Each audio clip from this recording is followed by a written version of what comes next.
to listen to the Lapped Traffic Podcast. What is up, Lap Traffic Nation? Welcome to episode 240 of the Lap Traffic Podcast. I am your host, the Professor Brandon Crowd. What a big night that kind of came about unexpectedly. It's 240. Love round numbers. We're just adding to that list. We're going to have 241 on Thursday. Hope you all had a fantastic weekend. Lap Traffic Nation, guess what?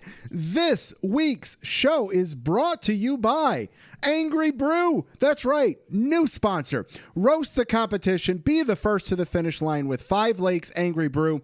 Angry Brew is a massively caffeinated, amazing tasting, high-octane, power-packed fuel that you need to start your day and get you through the day. When you need a power up, reach for Angry Brew. Coffee with a punch. Guys, I got to tell you. So here's how that all came about.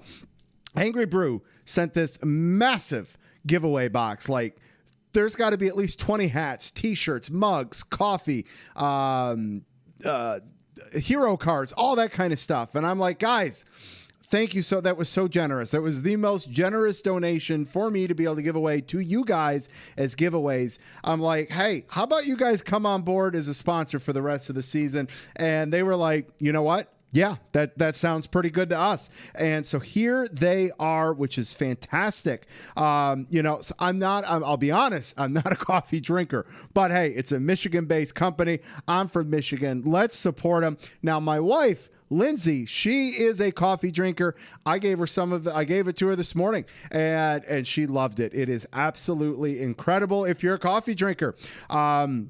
So go to angrybrew.com, 5 Lakes Coffee, all the Instagram, social media, Twitter, all that's there. We'll be interacting with each other. Go get yourself some Angry Brew for sure.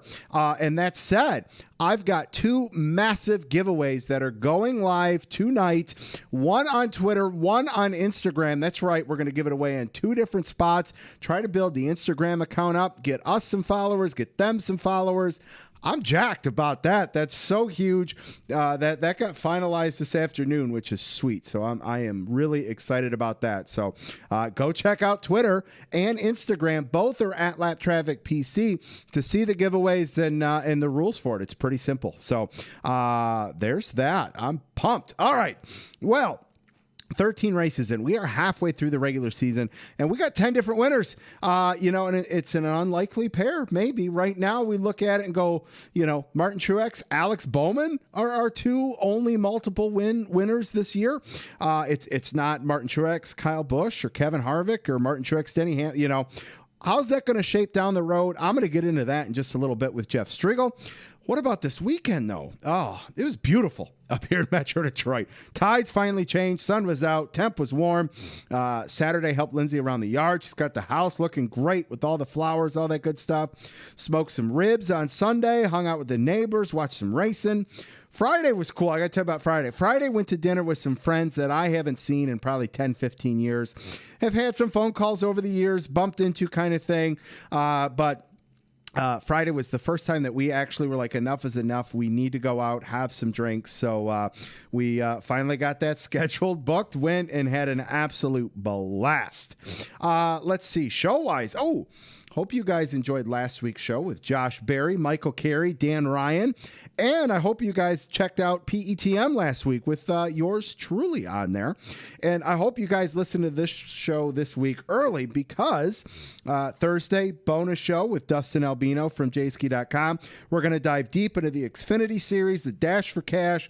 So I'm going to save the Xfinity talk for Dustin on Thursday. There was no truck race, so a little change up to this week's format because Jeff Striegle is going to be on. And we're going to get into a bunch of different topics, let me tell you. Not going to have your typical race breakdown format because Jeff and I are just going to get into it. And then Dustin and I are going to get into it on Thursday from the Xfinity side of things. So if you guys have questions, send them over. Tweet me at LapTrafficPC, and I'll add them to the show sheet for Thursday with Dustin. Coming up tonight, like I said, Jeff Striegle is going to be on. We're going to recap Dover, reset things where we're at halfway through the regular season. social media shout outs, giveaway announcements, giveaway winners. Gonna give away a little Valvoline prize pack that I threw up there today. And then I'm really excited about this one. Ooh. There's some Keselowski news. Going to toss in the silly season there for a minute, halfway through.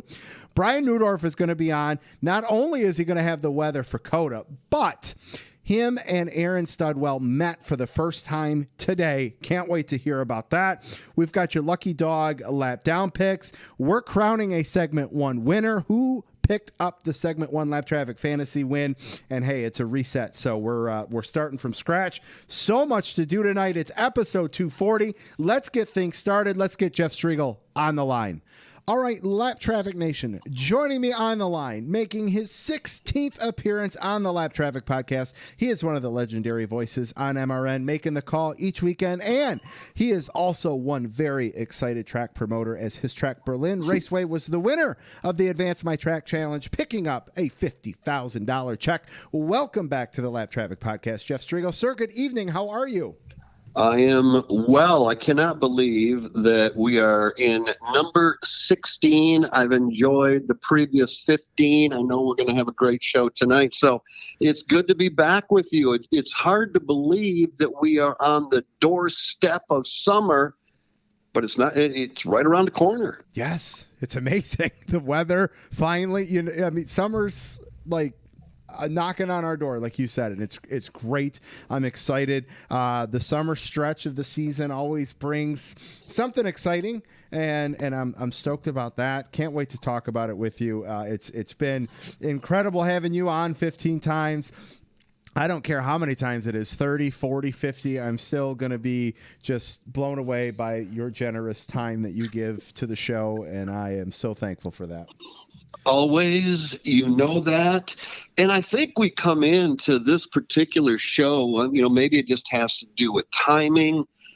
I don't know, but there's just so much going on in the world of NASCAR. And I know that you want to get to a variety of different topics. But, when you just take a look at the landscape for NASCAR right now, whether we want to talk about race teams, race drivers, race fans, race tracks. I mean, my goodness, there is just so many things going on just in the world of NASCAR that we could probably spend 3 or 4 hours breaking it all down. So it's just a cool time. We could probably do an hour on every one of those topics you just listed. Yeah. So we'll scratch the surface with a couple of them. Jeff, let's start with the big news about Berlin Raceway picking up the win with the help of fans all over social media. Talk about, your involvement with the track, as people maybe saw you post about Berlin, a lot more over the last week or so. Talk about your emotion when you found you guys made the cut to the top 6 in the last few days. Talk about Berlin. Well, and I appreciate it. Thank you. Because you and I talked, off air, just how important that racetrack is to me. So you get it. But it's been a place, and I like to tell this story. I'm guessing it was 1975, give or take, the first time that my dad took me to the racetrack, and it was the Berlin Raceway. I'd actually been to the Speedrome prior, but I was too young, don't remember it. Speedrome in Grand Rapids, it was there, but it was quickly replaced by the Berlin Raceway that was just down the street. And I can tell you that the first time I walked through the gates and I saw John Benson Sr. and Randy Sweet and Gordy Vanderlaan and some of the names that people from around the country recognize, I was hooked, and I wanted to come back, and I wanted to come back and watch, and then I wanted to come back and race. And I remember when I was 23 years old, I was sitting in the grandstands again with my dad, and we were watching a class of cars called the NAMRA Formula Indies Mini Champs. And I said, Dad, we've got to have one of those things. It's affordable. We could do this. And, it took me a little bit of time to convince him, and he said, you know what, let's do this. And we ended up racing at Berlin. And of course, I think most people that have listened to your show have heard us talk about the race cars that I've owned out there and the charities that I've done and all that stuff. It's all been amazing. If it hadn't been for Berlin, I would have never ended up at the Motor Racing Network, because we brought radio to Berlin first, which led to the audition. All right, there's the backstory. And then this winter, I was asked if I wanted to come and lead the team at Berlin. And I've had that conversation before. Maybe the timing wasn't right. Maybe the timing's not right now. I don't know, Brandon, because, I am doing Motor Racing Network 31 weekends a year.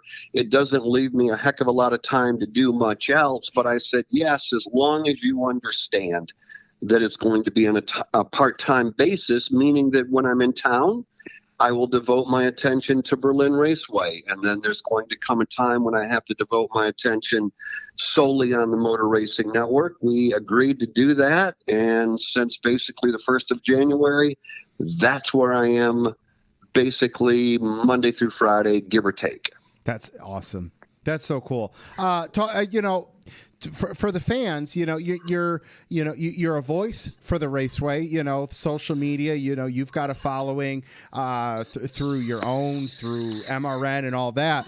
But talk about what are you doing on Tuesday afternoon at Berlin? Talk a little bit about what your day to day is when you are going to work with them.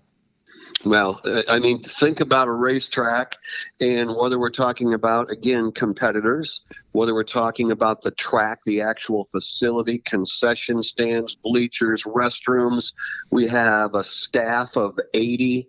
There's a lot of people that work there.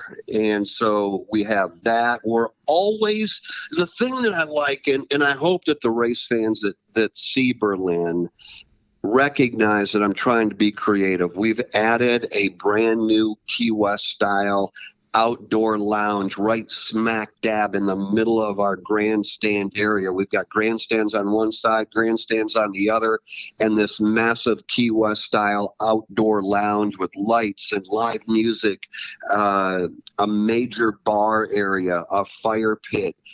It's already, just in the 3.5 weeks that we've been open, we've already outgrown it. And I'm being serious. I'm concerned what it's going to be like this weekend when the temperatures are 80 degrees when we shut down. We've been racing when it's 50 and people are staying. What's it going to be like when it's 80? So that's cool. We have a track within a track now, brand new short track within the Berlin Raceway, using the entire front straightaway. We laid concrete down. Tomorrow, I've got go-karts coming in to test. On Wednesday, we have mini sprints, micro midgets, legend cars, mini cup cars, and mini wedge cars, all coming in to test. So there's a lot going on, and that's just scratching the surface. I think we have one of the most diverse schedules in the country as far as what we run there on a week in and week out basis. We're getting ready to launch a big public a PR release regarding our super late model show coming up on June the 9th. So all of that going on, and then right smack dab in the middle of it came the opportunity that Advance Auto Parts gave us. So it's kind of crazy busy. That's incredible. It's awesome that track, was able to survive. Obviously, I'm sure there's a bunch of tracks throughout the country that probably maybe haven't opened their doors and the gates to the fans yet with COVID and all that. It's great that you guys have been able to survive and thrive, which is great. Big check, $50,000. I'm sure there's got to be an approval process on stuff, but if Jeff could rewrite and sign that check over to anything he wants, what would Jeff be doing at the Speedway? Well, I'll tell you, it's not a matter of what I would be doing. It's what it's what I told the public, and it's what we plan to do. The first thing we want to do, I'm passionate about kids, that. Yes. And so the very first thing we're going to do is we will form our very own nonprofit charity to support disadvantaged kids in and around Grand Rapids and the West Michigan area. And by that, I mean the Boys and Girls Clubs of West Michigan, Big Brothers, Big Sisters, and area schools. So I feel like the community has given to the Berlin Raceway, and now it's time for the Berlin Raceway to give back to the community even more so. We've always had a great relationship with the Helen DeVos Children's Hospital, the staff and the families there. This is a way to take it one step further. We're going to enhance the Turn 2 hospitality deck. That is a massive deck over there. We're going to make it even bigger, handicap accessible, asphalt the areas leading up to it in order to hold and entertain some of the groups like I just mentioned. We want to have these groups out at the racetrack, and we will provide them with a complete evening and entertainment of auto racing. We'll feed them, we'll give them beverages, we'll give them the whole opportunity, we'll put a roof over the place, we'll do all that. And then finally, real quickly, we're celebrating 71 years as a racetrack at the Berlin Raceway, and so is our concession stand. So we don't need a 71-year-old concession stand. So what we'll do is we'll take some of the funds. We can't rebuild it, with that kind of money, but we can certainly get the ball rolling, make some major enhancements, and all of that will be designed to give back to the race fans and, quite honestly, Brandon, the staff. Give the staff a better place to come to work on a Saturday night. So those are the three things that we are going to do with that money. That's incredible. I love that. I had goosebumps with you talking about that, man. I'm not even joking. So let me ask you this: with the AdvanceMyTrack challenge, did you guys notice a big increase in social media followers, website hits, ticket sales? Like what, from that side of things, what did this whole thing do for you guys? I can tell you what it did. When I arrived in Dover this past weekend, I was greeted with a number of high fives and handshakes and fist bumps from people that I knew in the industry and a lot of people I didn't know. And I mean, it was everything from a Jeff Burton coming up to me to say, hey, saw that, raced there, loved the track, so proud of, you guys over at the track, to obviously my coworkers and my colleagues. But NASCAR officials, I mean, it really did make a social media splash, as you know. And so it's widely recognized that Berlin Raceway won the vote, received the money. And I've just heard and been overwhelmed by the amount of people that have come up to me and congratulated us on winning the money and winning the challenge. And certainly I want to just take 1 second and say thank you to Advance Auto Parts, because how cool would it be to see 5 more or 10 more or 20 more vendors, industry leaders like Advance Auto Parts get involved in short track racing? Because like you said, not every short track is going to succeed. They're not going to make it through COVID. We're restricted in attendance. We still have bills to pay. We're still trying to put on entertainment value for the race fans, and not everybody's going to survive. And I wish that, quite honestly, I wish we could share that money with every single track across the country. We all recognize that would give everybody about $20, and that's not going to do much. So, sure. But I do applaud them, and I hope that other manufacturers or distributors or people in our industry will recognize how important Advance Auto Parts and that promotion was to short tracks around the country and try to jump on board and do something on their own. Absolutely. That's great. I love that. Before let's one more thing, and then we can get to some NASCAR talk. You mentioned all the different varieties of racing and the different cars and classes and all that come. What are some of the events coming up over the next couple weeks? Where can people get tickets if they're local and are listening in Michigan or wherever? But what are some of the big events you guys got coming up? Well, certainly we've got the ARCA Menard Series highlighting our schedule. The ARCA Menard Series, yes, Ty Gibbs and Corey Heim and Nick Sanchez and all of those drivers that you're seeing on TV will be here on TV. You can see it in the grandstands on July the 17th. That's big. Obviously, the Battle at Berlin, the 251, used to be called the Rowdy 251 because Kyle Busch showed up every single year. Don't know if Kyle will be here this year or not. I doubt it. He's pretty much ended his template race car program to the best of my knowledge, so I don't think he'll be here, but other big names across the country will. That's coming up in August. We've got 3 sprint car shows, 2 non-wing, 1 wing. We've got 2 outlaw late model shows. The traveling series will be coming into town. We run super late models most every Saturday night, some of the best super late models in the country, including Evan Shotko, including Boris Yurkovich, including Brian Campbell. Those guys are running for a Berlin championship, and they could compete anywhere in the country and do. Carson Hocevar will make a couple of time appearance at Berlin, the first one being on June the 9th in his super late model. So BerlinRaceway.com, or find us on Facebook at Berlin Raceway, or search Berlin Raceway.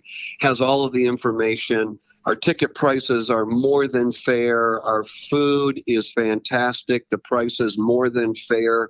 And I think when you get there, you're going to see a facility. Well, you saw what Kenny Wallace said about it. His comment was, quote, "This is the best short track in the country."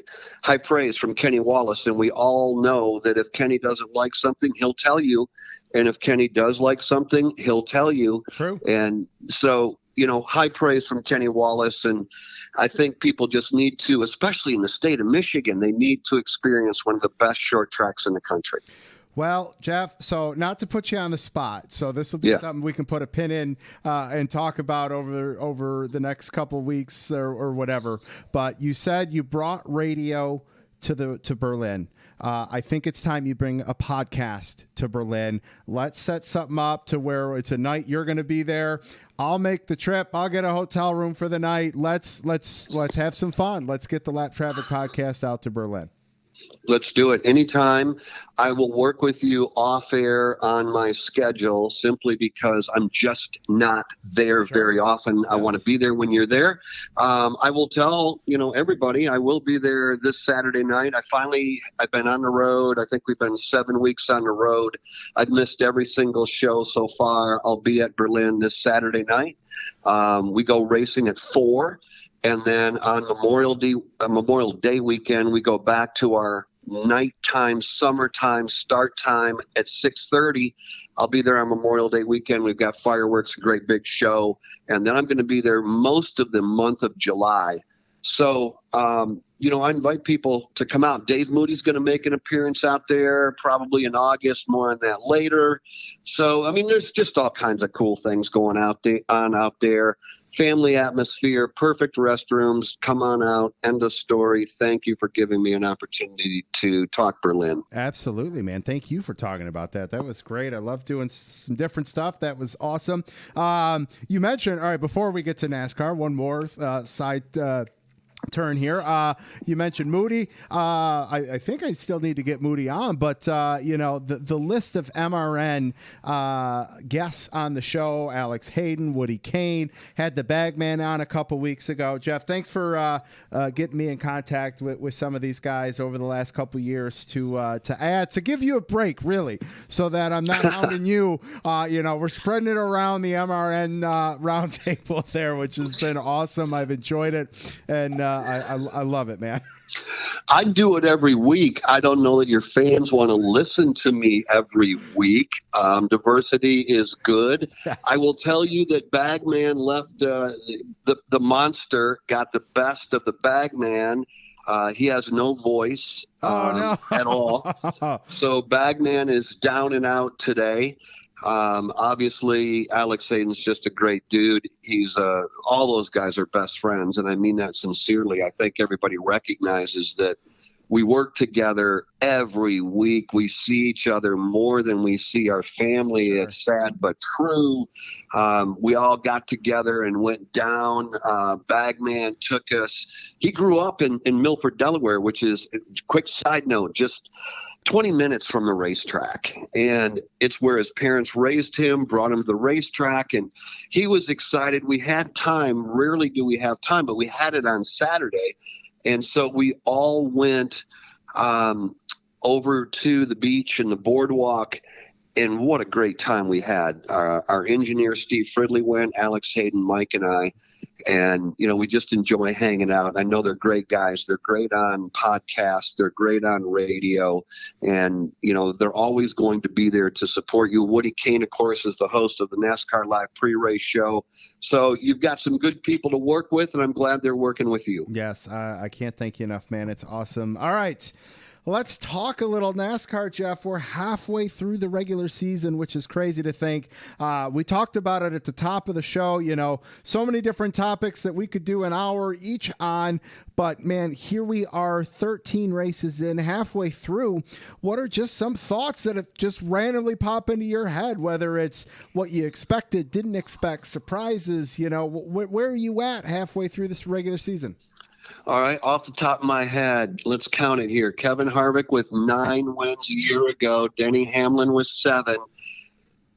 Chase Elliott with 5. Add those up for me. Then add 1 more for Austin Dillon, Cole Custer, and darn it, who's the one I'm missing? There's 1 more. Maybe it was Kurt Busch. Was it Kurt Busch? Yeah, I think so. That's 23 right there. All right. I thought the number was a grand total of 24, but I trust your math and not mine. 23 wins from a year ago from drivers who have none so far. I mean, if you want to start with what I think is the big story, that's it. Kevin Harvick is winless. Denny Hamlin, who has really been very, very good. I mean, Kevin Harvick has been very good. I said it on the radio yesterday. Kevin Harvick is running 5th. And I said, Alex, let's take a look at drivers that are good, not great. Kevin Harvick, good, not great. People are probably thinking, well, man, you're being a little hard on Harvick. He's been running 5th all day. You're right. He has. That's good. That's really good. The problem is, in order to be up front running with those Hendrick Chevrolets, you had to be great, and quite honestly, Harvick wasn't. When you go back to Darlington, you can look at Harvick, who was running 5th, and I'm not trying to pick on him. I'm trying to show how difficult the competition is. Truex was great. Nobody else was. Kyle Larson got great right there at the end, no doubt, and almost stole that win. But when you look at like a Harvick, who was 4th, 5th, 6th at the time, you're going, yeah, you know what? That's good. That's really good. But if you're going to contend for a win, you've got to be great. Look at what we saw yesterday. So, I think when you look at Chase Elliott, you look at Denny Hamlin, you look at Harvick, you look at those guys that all had individual. Austin Dillon was the other one. Austin Dillon, Cole Custer. Yeah. Those guys are only good right now. We thought Chase Elliott was going to be great yesterday, and realistically he was. He just wasn't as great as a teammate, but they're lacking wins. They're lacking consistency of getting wins like they had a year ago. And I'm talking now about the 3, Chase, Denny, and Kevin. So I think when you take a look at what is the big story through the first 13 races of the season, we're halfway through the regular season, like you said, I think you got to look at the drivers without a victory. Absolutely. And I, as you were talking to us there a little bit, I went back and I went to Racing Reference just for a couple stats, just to kind of piggyback off with you there, and I would say the big difference when we talk about Kevin Harvick and Denny Hamlin, dominant last year, not as dominant this year from the win column, but Denny Hamlin's been closer than Kevin Harvick. Denny Hamlin has already led 751 laps this year to Kevin Harvick's 39. That's, and when you say Kevin Harvick's running good, that's good. That's not Kevin Harvick great that we're used to seeing. Denny Hamlin with a couple more top 2s and top 3s versus Kevin Harvick's top 4, top 5s. When we're talking about wins over these first 13 races, we've talked about Denny Hamlin being in contention a lot more than we have Kevin Harvick this year. Absolutely. And I think your stat about laps led, and I'm not sitting in front of a stat book or anything, so everything's going to be off the top of my head. I think, when you just mentioned 37 for Harvick, if you were able to go back and look at the laps led through the first 13 races of 2020, you would see a monster number in the 500 range would be my guess. At least. maybe more, compared to 37 for this year. And by the way, 17, this is off the top of my head, but I know the fact because we've looked it up and we've talked about it. 17 of those 37 laps came at Daytona in February. Yep. I mean, so from February on, he's led 20 laps. Yeah. God, that just doesn't sound like Kevin Harvick to me. So, nope. you know, and you look at the entire organization, they just seem to be missing. Well, obviously they're missing something. Yes. I mean, we know that. Yeah. What it is, we don't know. Obviously, what it is, they don't know, or they'd fix it. Eric Almirola has been not very good this year. We all get it. I'm not picking on Eric. Love Eric. He had a good car yesterday, right up until he tried to knock down the turn 4 wall when he cut down a tire. Hated that because that was going to be his best run of the year. Yep. Cole Custer has done nothing so far.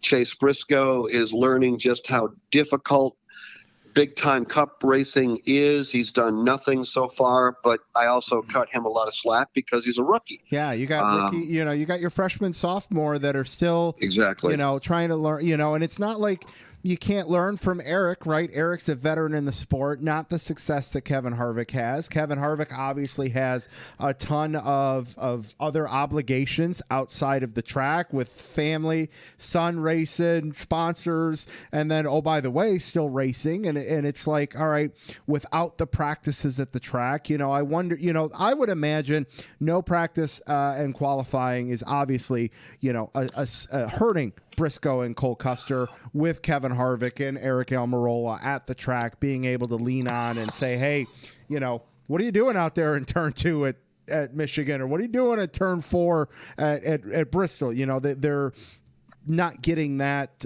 leadership that you would normally get from your veterans in the garage. Let me give you a glaring stat before we move on, and this just kind of pops into my head. Team Penske, all 3 of their 4 drivers have qualified for the playoffs. All 3.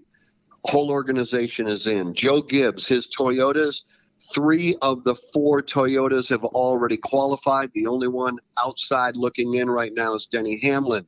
Jump over to the Hendrick Chevrolets. 3 of those 4 Chevrolets have already qualified. The only one that's outside looking in is Chase Elliott. Now jump over to the other big team, and that is Stewart Haas Racing. None of their 4 drivers have qualified for the playoffs. So you got 3 out of 3, 3 out of 4, and 3 out of 4, and then you get over to the other team and they're 0 for 4. So there's something to miss there. They'll figure it out. They've got a lot of talent, good engineers, good people, good leadership. They're missing something. They're scratching and clawing, trying to find it. Sooner or later they will, and we'll no longer be talking about this, because we're going to transition here to Chevrolet at some point. And the whole thought here is there's always going to be a time when you're not on top of the sport. It just happens that way. But they'll be back, and they'll be just as strong as what they were in years previous. Absolutely. I'm with you there. Let's talk about Dover for a minute here, and then we can get back into some random stuff. So I want to get your thoughts on Dover. And, Jeff, you know me. I love good storylines, and I love the fact, Jimmy Johnson's last win at Dover back in 2017. I love the fact that the first race that Jimmy Johnson isn't in a car at Dover, the 48's back in victory lane with Alex Bowman. I'm sure Jimmy was bummed, but also ecstatic as all hell yesterday afternoon. Watching, or when he saw it, I'm not sure when they were doing their kind of stuff with Indy and all that, but it's a massive step in the right direction for that organization that they've made since probably about this way, halfway through the regular season last year, when we saw that organization really kick it up a notch. And that's why they won't stop working hard at Stewart Haas, because you're exactly right.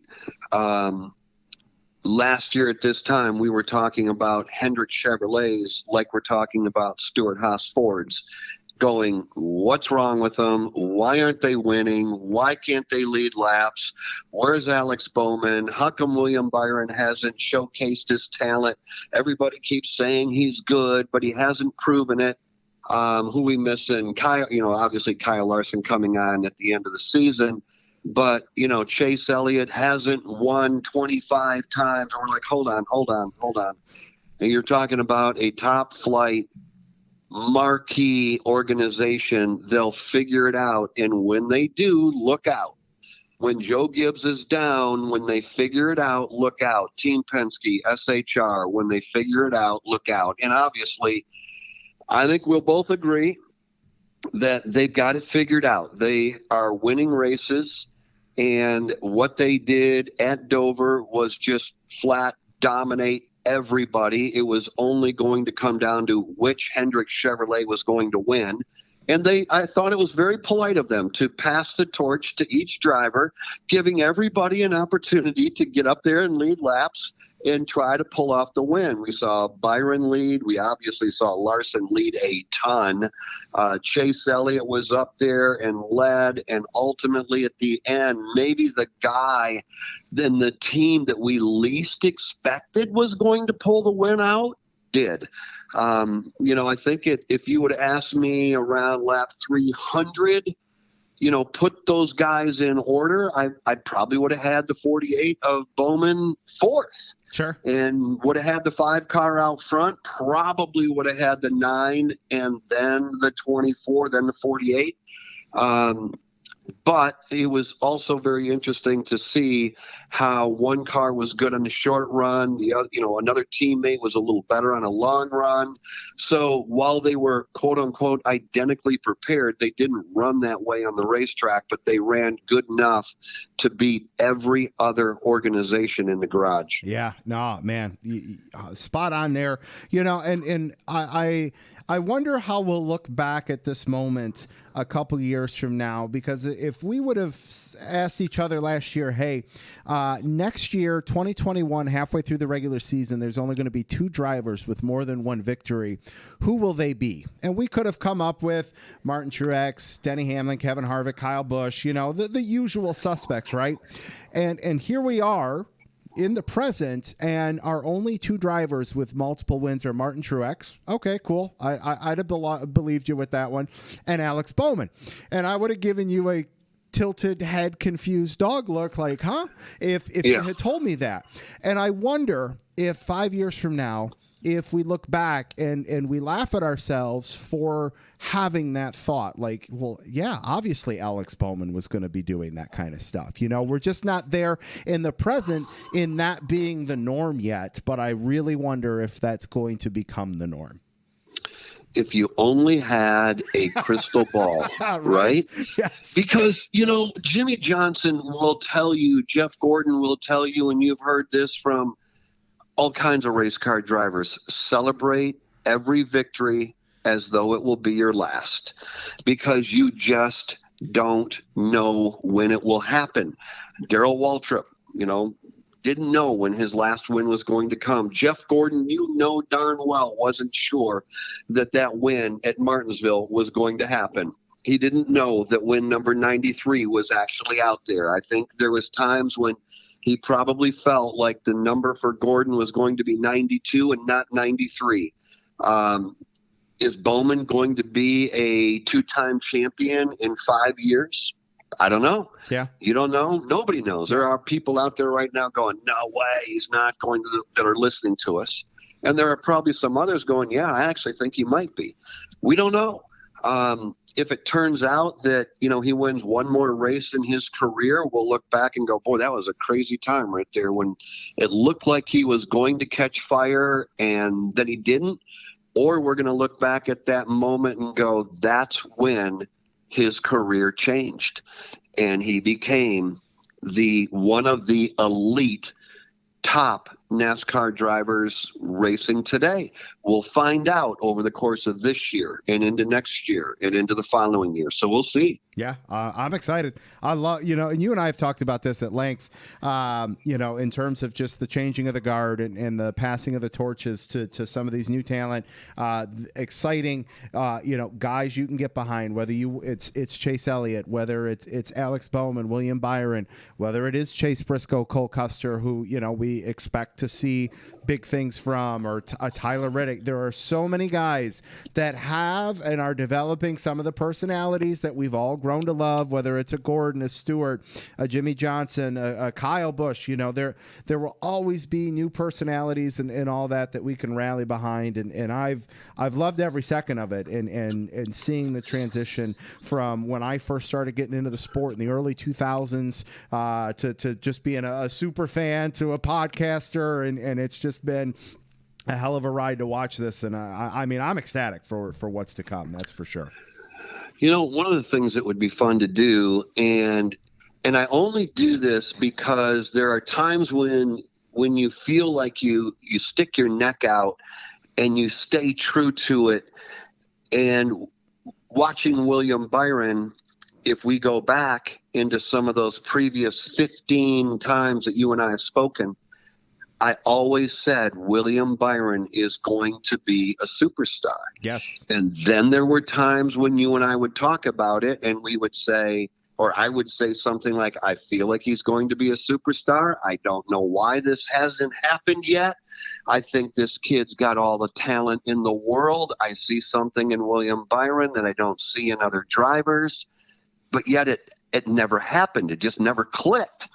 And now it's starting to click. And now I'm starting to feel good about standing on that branch and calling out his name. Yeah. Yep. I mean, do you realize he has 11 straight top 10 finishes, and that now eclipses Jeff Gordon's record for that organization?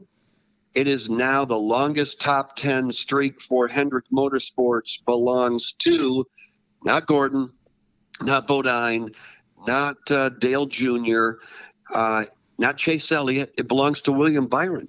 This kid, I'm going to continue to preach, because I've always felt he was going to be a superstar.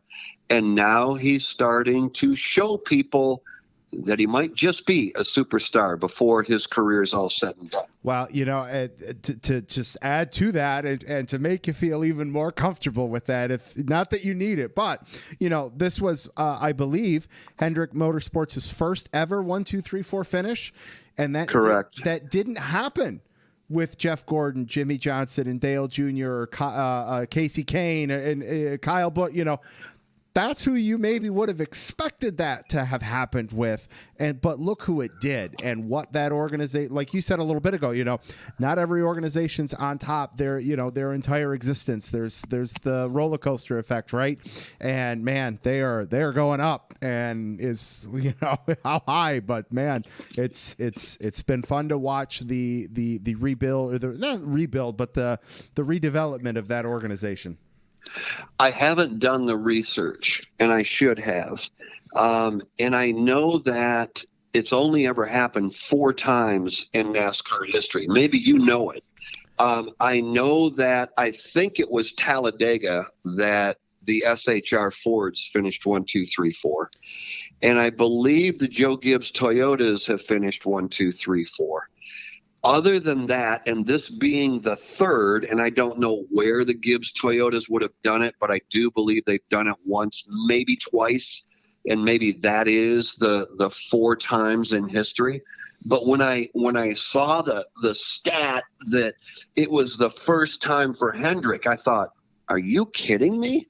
They've not done this before? Again, thinking what you just said. Gordon and Johnson and Casey and Earnhardt and all the other great drivers that have been a part of that organization have never been able to do it. But yet Larson, Elliott, Bowman, and Byron are able to accomplish something that legends hadn't done before them. So maybe that's an indication as to where this team is headed right now. Absolutely. Oh, man. I love it. All right. Next one for you, Jeff. All right. So we've got, and you tell me if you want to call it parity, uniqueness, luck, whatever it may be. 10 winners through 13 races, all kick-started when McDowell won the 500. And when somebody like Michael McDowell gets to go out there, win the Daytona 500, gives a little pep in the step to that team, obviously, and the teams like him. It's great to see at the plate tracks and the road courses. Some of these other teams take advantage of the style of racing, stepping up and doing that, really showcasing the talent that sometimes I think gets overlooked by the casual fan just because, they aren't able to do that at the mile and a half as consistently as the Joe Gibbs and the HMSs are able to do. But doing it at the tracks that they have the ability to go out there and compete. When we look at that, is it parity? Is it luck? Is it a little bit of both? What's led? How about neither? How Neither? about if I stop you? All right, I'm going to stop you, and I'm going to tell you it's neither. And this is going to have some listeners scratching their head. It's talent. All right, so let's break this down. Daniel Suarez just had a top 10 finish at Dover, correct? Yes. Correct. That's Trackhouse racing. Did they luck into a top 10 finish on the Monster Mile? Did they do a fuel run where nobody else did it? No, they did not. Did they do something that was not done by anybody else that was there? There's 36 other competitors. They do something different than everybody else? No, they did not. Did they luck into that race? No, they did not. Was it because of parity? I think if you were to say parity to Kevin Harvick, that might actually be an insult, because right now you would pair Kevin Harvick to other winless drivers where Kevin Harvick would look at you and say, it's not parity. It's the fact that we're getting beat on the racetrack by teams that are bringing a better prepared car today to the racetrack. We'll get there. We'll have a better prepared race car when we figure out what's wrong with our car to make it better. And then you're going to put one of the most talented race car drivers. Look at it this way. If you think Kevin Harvick is parity, and I know you didn't call him out by name, look at it this way. Yeah. If we go back to Darlington, pick any race, go back and look and see where Cole Custer, Eric Almirola, and rookie Chase Briscoe are running. Oftentimes they are running 21st, 23rd, and 29th. I'm making up numbers, and they could be better than that. And I'm not picking on this team or organization. I'm not. But then where's the fourth driver in that? Kevin Harvick. Third, fourth, fifth? Okay, that is not parity. That's talent. Kevin Harvick is one of the most talented race car drivers in the garage by far, maybe the most talented. What I'm trying to get at is you got your three other cars running outside the top 20, and then you got Kevin Harvick running third, fourth, fifth. It's not like they're giving the other three junk, right? And Kevin gets great equipment. They're getting basically the same stuff. What you're seeing there is the difference between one of the elite in NASCAR. Eric Almirola is very good in NASCAR, then compared to drivers that are either in their freshman or sophomore season. So I don't like to use the word parity. I like to use the word prepared or not prepared. And I really like to use the word talent rather than luck. We do see luck. We get it. We know that when a driver blows a right front tire and the driver is able, although it's talent, to keep it off the wall, maybe that driver doesn't hit the wall and he comes back, they replace the tire, they don't go a lap down, and that driver comes back and wins. We go, man, that was pretty lucky that he didn't hit the wall. Well, let's remember that the talent behind the steering wheel kept that car off the wall, created his own luck, and then being prepared and talent shine through. All right, I know I took you way off base, but I love it. No, because I wasn't. I mean, that's one of the reasons I love talking to you is because you give such fresh perspective. And when we see on social media, that's what we see, right? Parity and luck. Those are the words that we see out there all the time, and you just put a new twist, and not even a twist, you gave fresh light to that, and it's here, look at it from this perspective, so that anyone listening to this might have a different view when we go to COTA on Sunday, and it's a brand new track that we've never raced at, and we're going to be looking at the talent of guys and how prepared they are, how many, whether it's their races that they're running to get familiar with the track, and the engineers and the crew chiefs and the car chiefs getting the setup.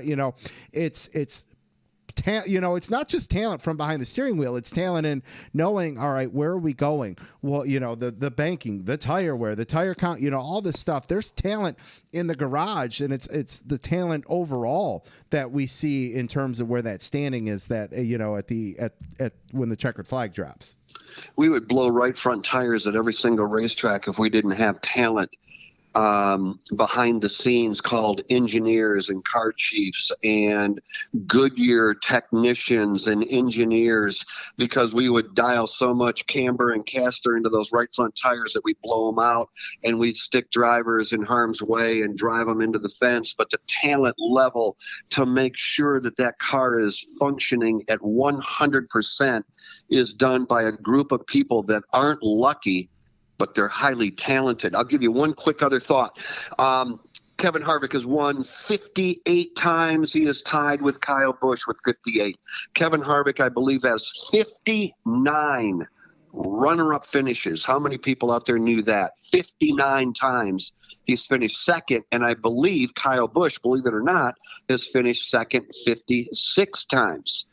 What's my point? My point would be this. Would you say that every one of those times that Kevin Harvick won was lucky, and every time that he finished second, somebody else was lucky? And I know you're not, Brandon. I know you're not. Yeah, but my point is this. You don't get lucky and win 58 times, Kyle and Kevin, and you don't get unlucky and have somebody who is luckier beat you 100 and whatever it is, 115 times. Nope, that's not luck. Somebody else just had a little bit more. They were, look at Kevin, look at the 4 Hendrick Chevrolets. It wasn't luck that gave Alex Bowman the win over his 3 teammates.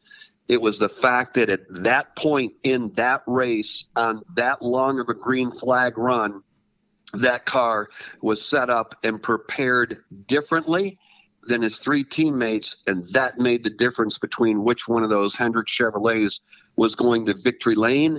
And then you have to have an individual like Bowman, Larson, Elliott, and Byron with the kind of talent they have to get those cars up front and keep them up front all day long. So that's my 2 cents on that topic.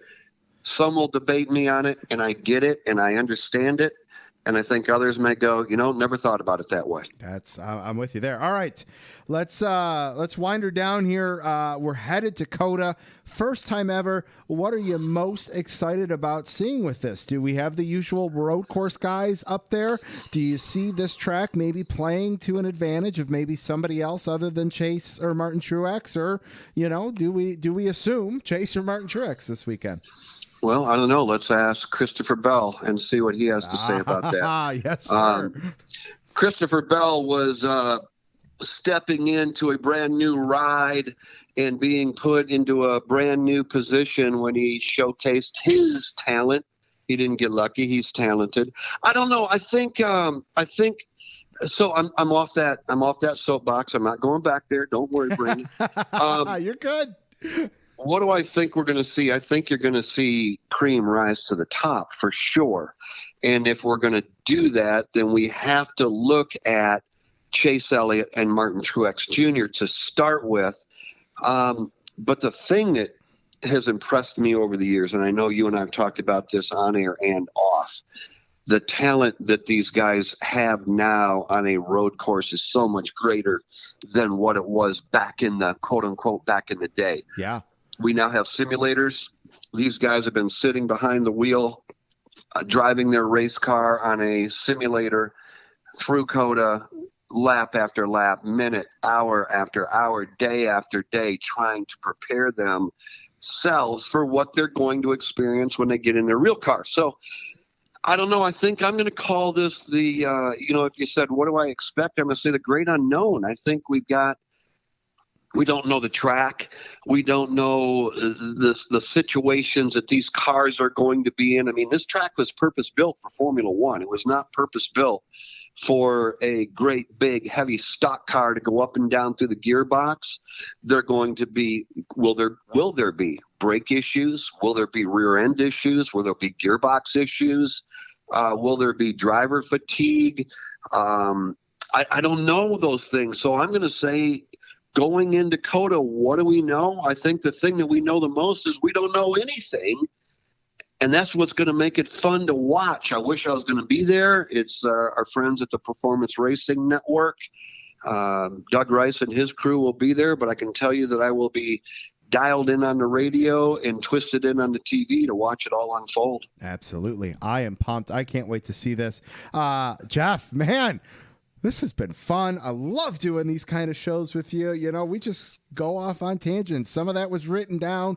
Some wasn't. Follow-ups and all that good stuff. Man, it was a blast. Let's do this. Tell everybody, one, where they can follow you on social media, where they can follow Berlin Raceway, where they can get tickets and all that good stuff. Well, as far as Berlin Raceway goes, you can always get tickets by going to the website, berlinraceway.com, and you can follow everything that's going on with Berlin day in, day out on Facebook. Just search Berlin Raceway. I'll give you some tickets if you want to give them away to your listeners. You can give away as many as you want to. Anybody in and around Michigan, Ohio, Indiana. I've done it on my own social media, and believe it or not, I've had people come up from Chicago. I've had people come up out of Indianapolis, and I absolutely will roll out the red carpet for somebody. So if you want to give away, I don't care if you give away a dozen tickets, feel free. However you want to do that, we'll put them on a will call list, take care of them. Beautiful. And then social media, it's just simply Jeff Striegle, on Facebook, on Twitter, on Instagram. So, appreciate it. I can't believe you're going to tell me 60 minutes is up and we're done now, aren't you? Well, we are at 50 minutes, and, I got Brian Neudorff coming on, who's good Fine. for a good 10, 15, the fantasy segment. I'm only on segment 2 of 14 for this show. I understand. I'll let you go. Good grief. Oh, man. No, it's awesome spending time with you. Appreciate everything you guys do. You know that, you in particular, what you do for the sport. You stay in there, you keep digging, you go after good guests. I'm not talking about me. I'm talking about your guest lineup that you have week in and week out. That's awesome. You're always trying to keep the race fan in touch with things going on behind the scenes, and I applaud you for that, and I'll join you anytime. So have a great week, my friend, and we'll catch you up soon. Appreciate you, brother. We'll catch you later. All right, buddy. See ya. Lap Traffic Nation, this is now the 16th time I will have said this. Man, I love Jeff Striegle. Just so cool. Each time the conversation just gets better and better. I hope you guys enjoyed that. I love talking to Jeff. I love seeing Jeff. Cannot wait to see Jeff at the racetrack. And maybe first time this year might be Berlin. And hey, Jeff said it. Hey, you guys want to go to Berlin, you hit me up. If you're in the Michigan area, you're coming to the Michigan area, you want to go to Berlin, you tweet at me and I will make that happen, which is pretty cool. And I'll tweet about it throughout the season and all that kind of stuff. But hey, you want to go this weekend? Hit me up. And I'm going to leave it like that. I'm going to see who's listening at 57 minutes and 40 seconds. So if you want to go to Berlin and can get yourself to Berlin, Jeff will have you covered. We'll get you to the race this weekend at Berlin. So hit me up and stay tuned for some more stuff there. All right. As I mentioned, that's pretty much going to do it for the racing discussion. I didn't add any listener questions. It's 16 times with Jeff. I knew we were going to go a little bit long there, and there's still so much to do. So that said, let's get into a little lap traffic social media. Everybody, make sure you check out the website, thelaptrafficpodcast.com. That's where you can get all your fantasy standings and all that good stuff. Facebook, The Lap Traffic Podcast. YouTube, The Lap Traffic Podcast. TikTok, Twitch, Instagram, Twitter, @LapTrafficPC. Make sure you leave a review. If you've gotten this far into the show, you might as well leave a review wherever you're listening. Tell your friends they can listen on any podcast platform. Couple things, side note here. So I put out a poll the other day. Where would you guys want to have some live interaction? Discord, Twitch, Twitter Live, and most of you guys said Twitter Live. I think that's something that's coming down the road. And that would obviously be the easiest thing because that's where most of the followers are at and all that good stuff. But definitely looking at trying to create ways to interact with you guys on a more live basis and all that good stuff. So hit me up. I'm always looking for new innovative ways to keep things fresh with the show. Let's see what else we got. Speaking of social media type stuff, do y'all see old lap traffic intern Dan Ryan, who was on the show last week, sitting in the grandstands next to that guy dressed in a Kyle Busch fire suit?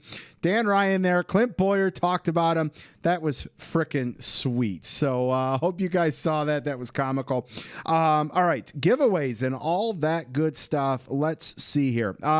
We are less than 60 followers away from giving away the Clint Boyer diecast, some lap traffic swag at 5,500 followers. All right, we got some new follower shout-outs. Nick at Fingar_316 NASCAR and WWE fan from New York. Hell yeah, I think we just became best friends. Lola at Mom22 Lappies, a Chase Elliott fan from Toronto, Ontario. Matthew at Matthew Parrish 2 from South Carolina, big NASCAR fan. Jackson at Jackarooney 1120 from Hell, Michigan. Yes, hell does exist in the state of Michigan. Big Hamlin, Bell, Rose, McDowell fan. Hey, maybe you want to go to Berlin Raceway this weekend. Hit me up. Get you some tickets. Let's see. Don't forget about the store on the website. Get yourself a t-shirt, all that good stuff. I've got free stickers and koozies. All you have to do, very simple. Fill out the contact page on the website, thelaptrafficpodcast.com, and I will get them out to you. All right. As I mentioned at the start of the show, I got a Valvoline prize pack winner, which I will announce at the end of the show, and I will do it at the end of the show because I said I will do it and announce the winner this evening, and I'm not quite at that time yet, so I can't announce that winner just yet. So that'll be at the end of the show. But also at the start of the show, I mentioned that Angry Brew, new sponsor, rest of the year. Go get yourself some Angry Brew. And I mentioned that they gave away, or they sent me so much stuff to give away. So on Twitter and on Instagram right now, you can go enter to win a Spencer Boyd hat, an Angry Brew t-shirt, an Angry Brew mug, some Angry Brew coffee, a Lap Traffic t-shirt, a Lap Traffic mug, stickers, koozies, all that good stuff. It is a massive prize pack. Go check it out both on Twitter and Instagram at Lap Traffic PC. Very simple. You just got to do some retweeting, sharing, and following and all that good stuff. And here's the thing. There's no catch to a number of followers. I'm giving it away next week, Tuesday, on the show. So you got a week to go help spread word, to go follow, Angry Brew, Spencer, and me on those platforms, and a winner's going to be picked. So go check that out now. All right. That might be the longest social media segment in history. So let's press on. There's some silly season news. Yes, it's May in 2021, and we got some silly season. It's brief silly season, but news breaking today that Brad Keselowski has been offered some part of ownership in Roush Fenway Racing to change the name to Roush Fenway Keselowski Racing or something of the sort, to drive the number 6 car and all that good stuff, which would mean Brad would be leaving Penske, which got me wondering, all right, if that is able to come to fruition for the 2022 season, does that mean Austin Cindric bypasses what we all thought was going to be a move to the 21 seat with the Wood brothers and then an eventual move to Penske in some form or another? Does this mean that Austin Cindric might just be coming to the number 2 car next year?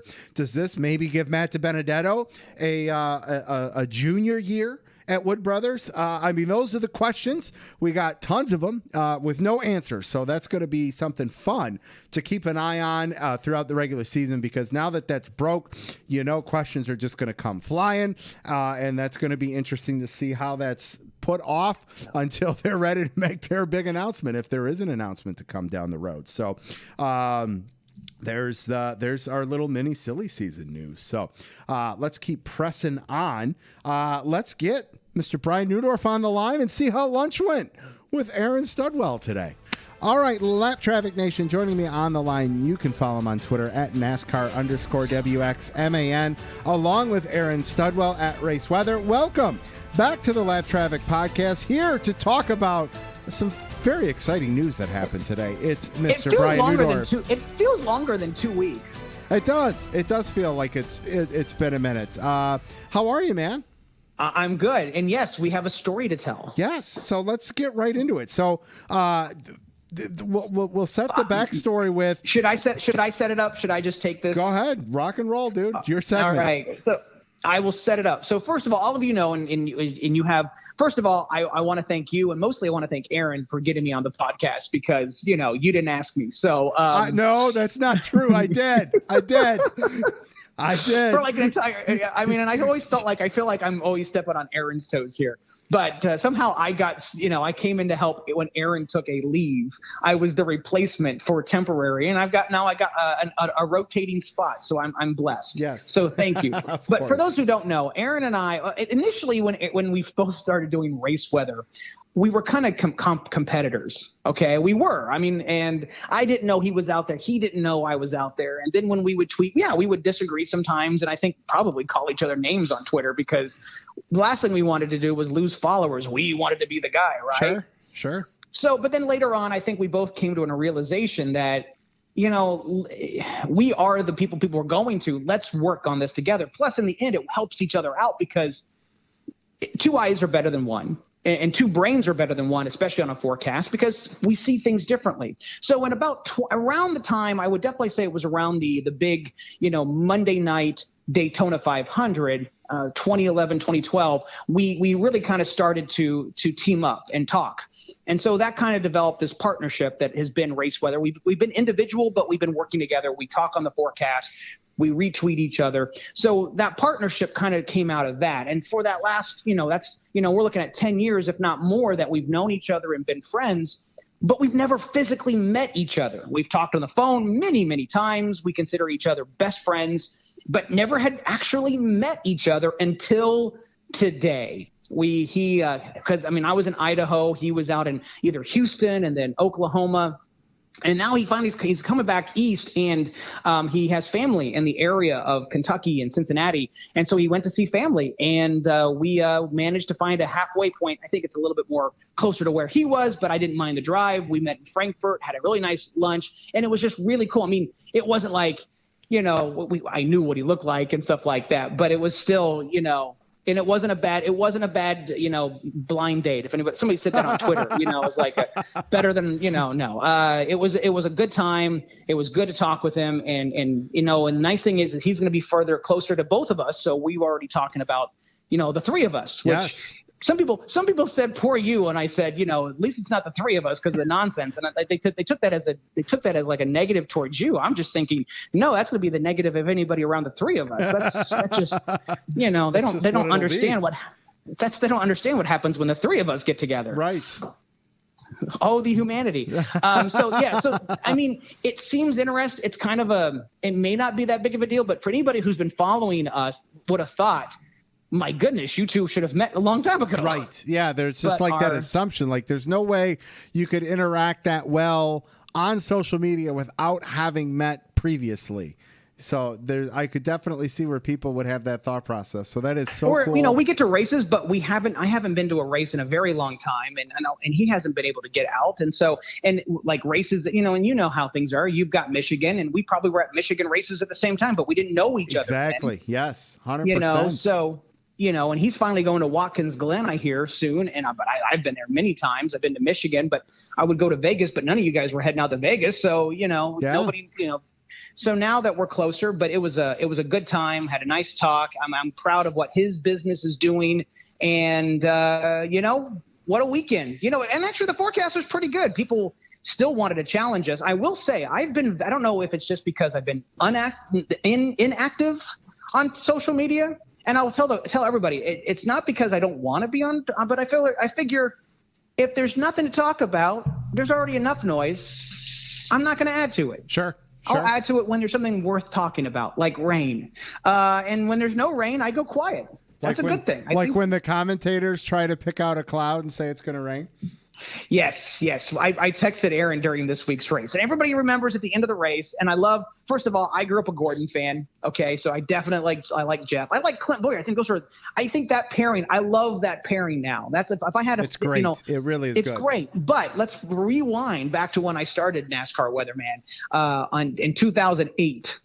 And it was these kind of reasons that got me started. It was like DW talking about the radar or saying, oh, it looks dark over there, it's going to rain anytime. And I would just get on like a radar app at the time. And these weren't even apps and stuff. Like, I don't think I even had a cell phone yet. And I'm just like, okay, well, no, it's going to miss the track, but I started sending that information out. And that's that's because of those comments. And I've also joked too. It's like, and I'm exaggerating. All right. I'm going to exaggerate here, but it feels like this sometimes. Like when Aaron and I are like, well, it is raining. It is going to rain. And like you're watching Fox and it's raining out there and they're literally in a rain delay. They're like, we're going to go racing any second now. It's not raining here. And like, let's take a look. You're in the rain delay. They're saying it's not raining here. They go down to pit road and the poor guy is just getting drenched. Yeah.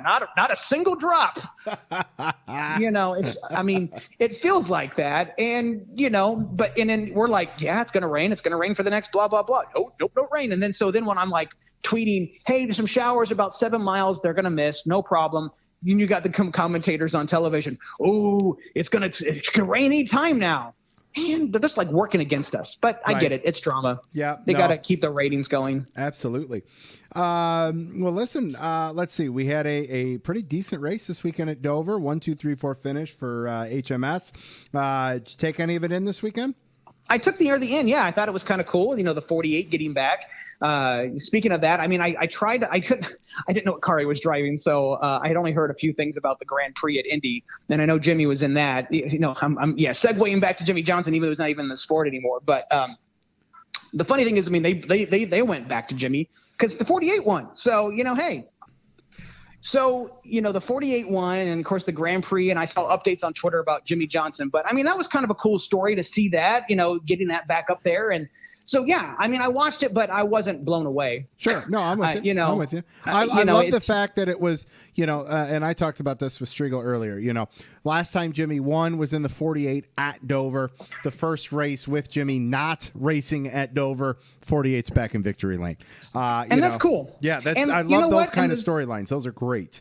And the good news is none of the cars failed post-race drug tests. So, so Bob Banff doesn't have to. No, I'm sorry. I'm in Derby country down here. I just thought that. I'm sorry. That was a joke that just seemed to lay itself out there real well. All right, man. We are headed to COTA, Circuit of the America this weekend. What are we looking like? We got a doubleheader Saturday, since it's the Circuit of the America, the good news is it means rain tires. Aha, yes. So as long as there's no lightning, they can still race. We're racing regardless. Yes. So the odds are going to be obviously a lot higher, but lightning is a possibility. I think more so Saturday as of right now. I definitely think it's Texas. It's May.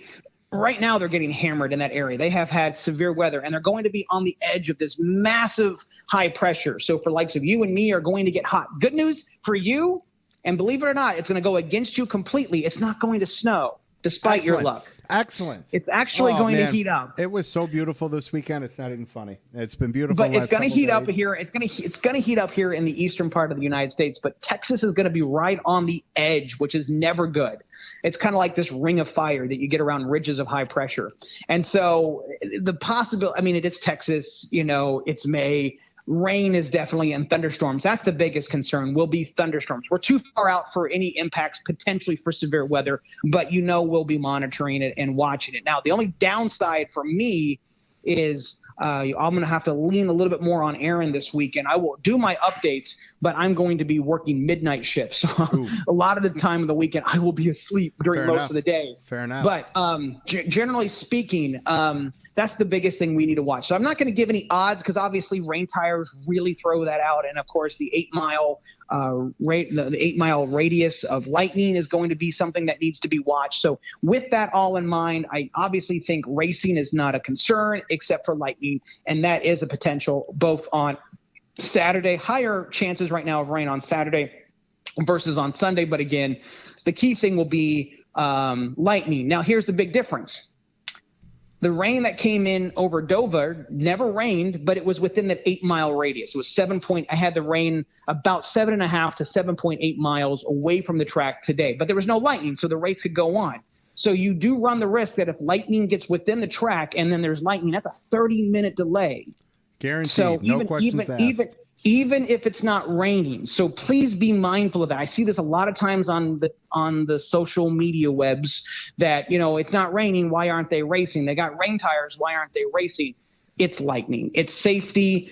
That's going to, I think, in my opinion, and of course that's definitely something that we cannot forecast as meteorologists. Within that 8 miles, will there be lightning? So the potential is always there with thunderstorms. So you got to be prepared for that. Excellent. All right. Well, fingers crossed. It's just going to be exciting. We're going someplace new and all that good stuff. Listen, man, I'm so glad you and Aaron were able to get together.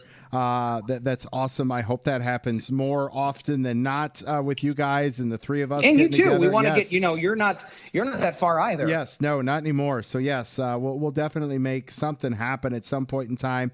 Lap Traffic Nation, make sure you follow Brian on Twitter at NASCAR_WXMAN and follow Aaron Studwell at Race Weather. Sir, it was great to catch up with you. We'll catch up with you in a couple weeks. Sounds like a plan. All right, man. We'll see ya. Bye-bye. All right, Lap Traffic Nation, great to catch up with Mr. Brian Neudorff. Let's get into this week's Lucky Dog and Lap Down picks. You guys know the drill. Tweet your picks or call the Waiver On Hotline. We need some fresh blood on the Waiver On Hotline. 248-965-9538. Leave your picks there, and I'll play them back on the show. My lucky dog is HMS, as well as my Lap Traffic Fantasy picks, and I'll get to why next segment. Lap down, Stewart Haas Racing. I think that's pretty self-explanatory. Let's get to your tweeted responses. Scott at 1985 Wagner's Lucky Dog, Team Hendrick, Domination. Lap down, Eric Almirola for the season, and also Martin Truex Jr. Lead to lap down. Jeff at JBEF1789 Lucky Dog. How about my guy Bowman? Win number 2. I feel the breakout season is coming. So stoked. Let's get the contract done at Team Hendrick. Lap down. When the 48 wins, we have no lap downs. I like that, Jeff. Brian at Stormin B81 Lucky Dog. Hendrick Motorsports 1234. Lap down. Martin Truex Jr. LOL. Jess at Iowa NASCAR Fans, a Lucky Dog HMS 1 through 4. What a ass kicking. Lap down. JGR had a rough day. All the hype about Truex this week. He laid an egg. Rowdy at the Rowdy Dragons. Lucky Dog. Hendrick. Enough said. Lap down. The 10 car of Eric Almirola finally puts together a decent run until it wasn't. David at D Flint 14's Lucky Dog. Rick Hendrick. At Chad Canals, all of Team Hendrick. Enough said. Lap down, Eric Almirola. God must like Gauntly brand bacon instead. What does that team have to do? That is funny. Mark at MLuds 20, Lucky Dog. My LT fantasy picks went 2 for 2. Picked both winners for the weekend. That's a first.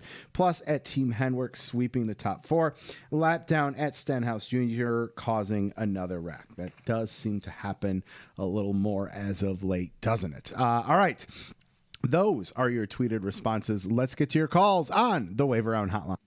Hi, Brandon. It's Matt at Camper Newsnet calling from the Monster Mile in Dover. And, oh, my goodness, I just had an absolute incredible day down here. It was well worth the wait. Last year was a bust because of COVID. And finally, after a year and a half, and the coincidence is, last race I went to was in the playoffs here at Dover back in October 2019. Finally back at the track, and just great to be able to hear the sound of the roaring cars going around the track and just have an absolute incredible time today. It really was incredible to be back, and as I call it, one of my home away from homes is being at the track, being the Cup Series, and absolute incredible day. And Alex Bowman, that final pit stop at the end, I think did it for him. The team absolutely worked on his score all day. He was up there, and he was able to get it done. He was really dominant after that final pit stop and was able to come home with the win. They continue the legacy of Jimmy Johnson having the most wins, at least that I can recall here at Dover. So anyway, my lucky dog, I got 3, obviously. First lucky dog is just being back at the track today. Had an incredible time, as I said. Second lucky dog, Alex Bowman. That final pit stop did it for him, and, well-deserved win for Alex Bowman in his second win of the year. I honestly wasn't sure if Alex Bowman was going to be able to get more than one win this year. I honestly thought that. And, it's well-deserved for Alex Bowman. I hope things continue to turn around for Alex Bowman and his team. And third lucky dog is going to go to Hendrick Motorsports. All 4 drivers finished 1, 2, 3, and 4. Alex Bowman, and then I believe it was Kyle Larson, Chase Elliott, and finally William Byron. Incredible day for HMS and well-deserved. And Hendrick Motorsports is just absolutely unstoppable here at Dover. So I have no lap counts this weekend. With that, of course, enjoy your week as always, Brandon. Lap Traffic Nation. And I'll talk to you next weekend after the first ever race at Circuit of the Americas in Austin, Texas. Thank you so much, Brandon. Take care. Bye.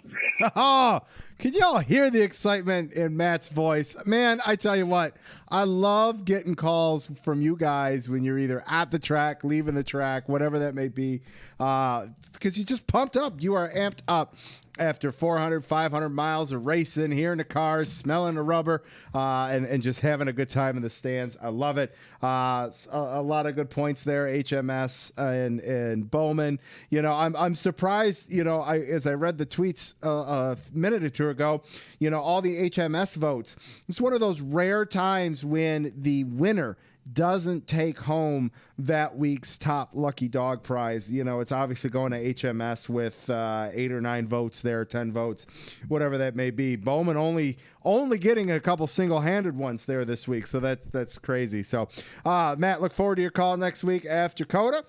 Let's get to the next call on the Wave Around Hotline. What's going on, Lap Traffic Nation? Boys from the Wave Around Hotline calling in after Dover Victory Edition. As most people know, I am an Alex Bowman fan as well as a Chase fan and just an all-around HMS fan. 1, 2, 3, 4. 4-pack right there. Love to see it. Lucky Dog has got to be HMS. Their first ever 1, 2, 3, 4 finish. Cool as hell to see. And overall, I did think that was a pretty good race that we saw. Stars again, as I kind of, beat the dead horse. I like to watch drivers drive cars and struggle with the handling of cars, and we saw that at Dover, and a lot of times we do see that at Dover. I think Dover's a really great track. I encourage people to go to Dover and put it higher on your list. It's amazing watching the cars dive down into the corner and then come back out of the corner. There's no other track like that. So that's just my little pitch to Dover there, one of my former home tracks. Lap down of the race is going to go to my least favorite driver, James Dennis Allen Hamlin, just to pick on him because I don't like him, so I'll just give him the lap down just because. I'm very, very excited for COTA next week. I've been hoping NASCAR would one day get to COTA, and sure as shit, here we are next week. Inaugural race at COTA. Looking to hear Siren next week at COTA. Oh, Mr. Andrew Canson calling the Siren a little early. I love that. I love that so much. Let's see. Yeah, racing is good, and I think you're right there in terms of Dover. Maybe just being middle on the list of bucket lists, and it does probably need to be a little higher up there. That's for sure. And I did not realize that was HMS's first ever 1, 2, 3, 4. Could you imagine at one point when that team had the likes of Jeff Gordon, Jimmy Johnson, Dale Jr., Casey Kane at some point, Kyle Busch back in the day, this was their first ever 1, 2, 3, 4 with Alex Bowman, William Byron, Chase Elliott, Kyle Larson. That's crazy. That's awesome. I love that. All right. That's going to do it for this week's Lucky Dog Lap Down segment. Keep the picks. I'm very excited to hear what you guys have to say next week. All right, Lap Traffic Nation, let's close this thing out with a little Lap Traffic fantasy. I'm really excited because it's time to crown the segment one winner. But before we get to that, just a reminder to get your picks in by 5 o'clock Eastern Standard Time on Thursday. Keep the Twitter interaction up using hashtag LT Fantasy. And this week at COTA starts segment 2. So we've got 13 races plus the All-Star race before we get to the playoffs. So we got a nice long segment ahead of us. But right now, joining me on the line, he is the winner of the segment 1 Lap Traffic Fantasy League. It is Fred Leclerc. Fred, what's going on, man? How are you? I'm doing good. Thanks for having me on. Oh, man, thanks for coming on. Appreciate you. You know, normally we have the week high winner, but hey, it was the end of the segment, so I figured we'd see if we get our segment winner on. So congratulations on kicking ass for most of segment 1, man.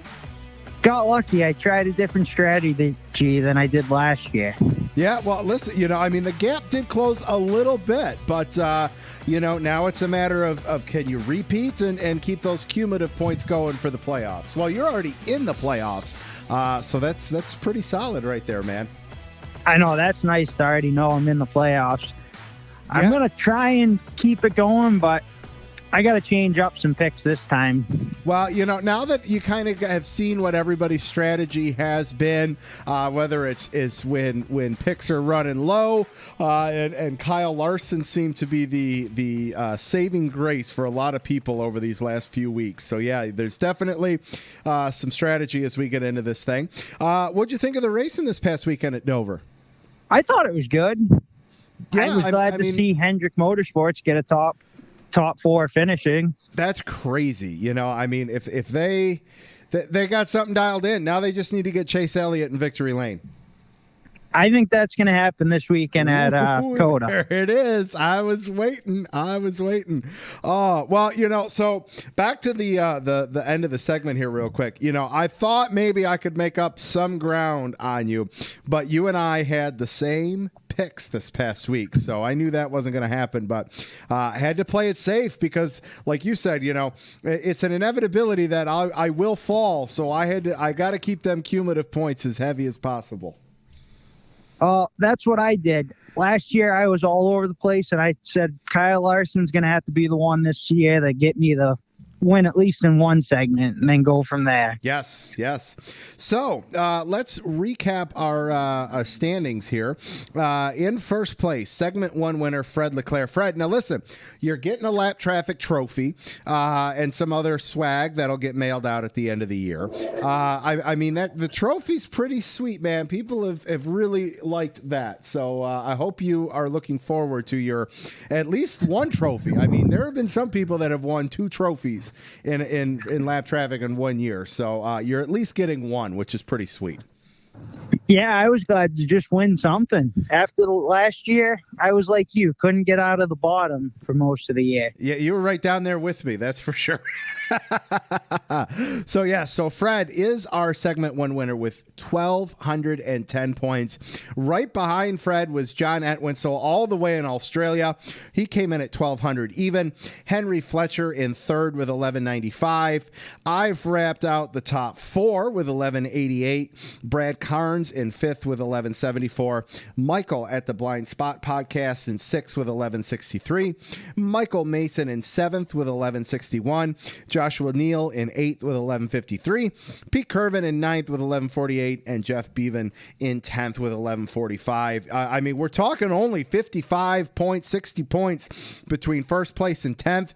That's a matter of one good week, one bad week, you know, in terms of a swing there. So I love the fact that everything has been knotted up. And even if you go through the standings, it's 1 point separating spots, you know. So really a couple good weeks, couple bad weeks. What I'm going to encourage people to do is the points have reset. And if you win segment 2, you're automatically in the playoffs. And there is definitely enough time to get that cumulatives to where you could get into the top 16 if you're falling out. So come back and play. I'd say there's probably about, I think when we the season first started, there was 26 people that had signed up to play.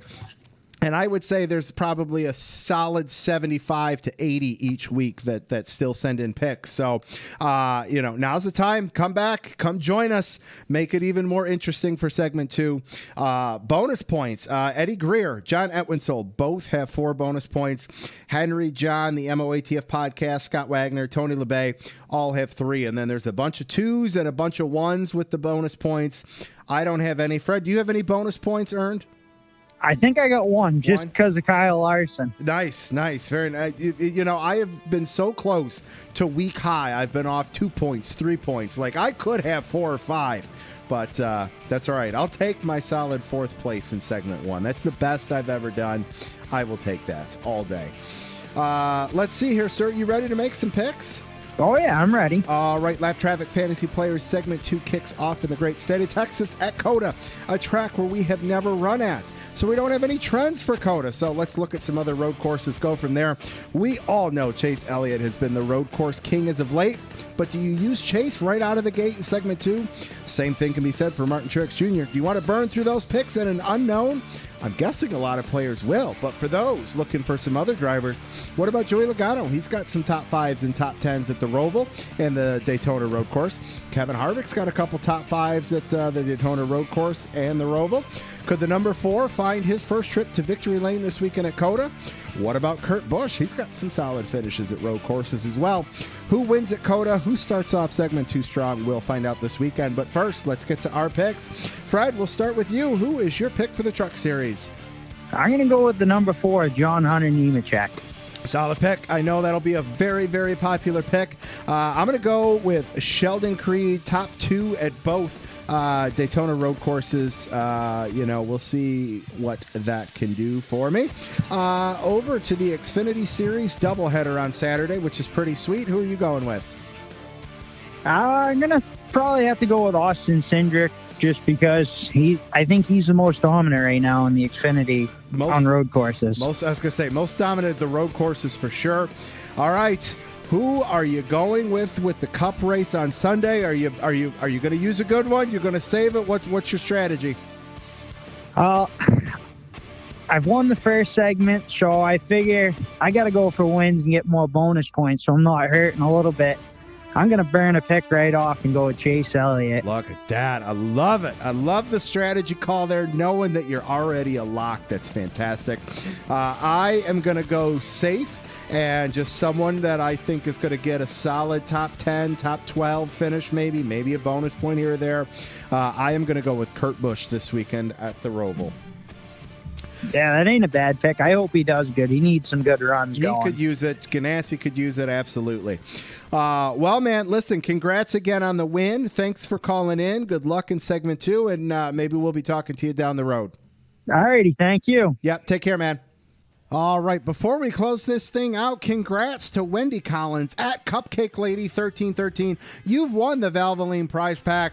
I love what you talk about. You met Mark Martin on your honeymoon. That's so cool. The wife and I are celebrating 10 years this year, so that one stuck out to me. So congrats. Make sure you check out the website, thelaptrafficpodcast.com, TikTok, Twitch, Instagram, Twitter, all at LapTrafficPC. Less than 60 to go for the big giveaway. Be on the lookout for a new giveaway tonight with Angry Brew. And go check out Angry Brew, the new sponsor of Lap Traffic Podcast, the Angry Brew. Go check them out. Thursday, Dustin Albino from jski.com. We're going to talk all things Xfinity. Don't get caught chasing the lucky dog. Make sure you tune in each and every week to the Lap Traffic Podcast. See ya.